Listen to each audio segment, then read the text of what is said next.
Literasi keuangan, Kementerian Keuangan bekerjasama dengan Universitas Hasanuddin Makassar ini digelar di Baruga Baharudin Lopa, Universitas Hasanuddin.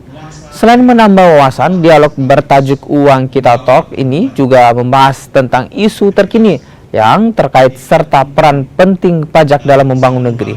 Para peserta juga diharapkan mengikuti perkembangan teknologi dan mengetahui mekanisme penerimaan hingga pengelolaan pajak untuk kepentingan rakyat. Karena mereka ini yang kita lihat sebagai agent of change yang mesti kita siapkan supaya literate sejak awal, sehingga mereka nanti akan berpemahaman, punya kompetensi, punya kesiapan ketika masuk dunia kerja. Selain itu mereka ini punya kritisisme.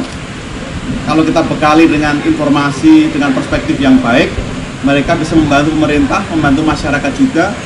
Jadi agen-agen perubahan menjadi duta kita dalam memberikan literasi ke masyarakat, sekaligus menjadi penyambung lidah masyarakat, menyampaikan kritik dan masukan ke pemerintah.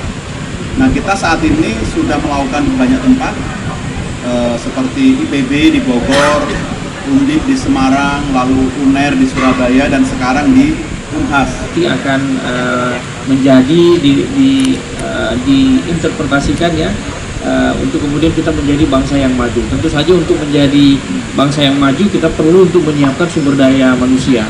Nah, oleh karena itu kegiatan-kegiatan seperti ini kami sangat, dari Unhas itu kami sangat mendukung ya, dan berharap akan lebih banyak lagi kegiatan-kegiatan seperti ini ya, terutama dari Kementerian Keuangan ya sebagai leading sektor ketika kita berbicara tentang masalah-masalah finansial di negara kita. Saya kira itu saja.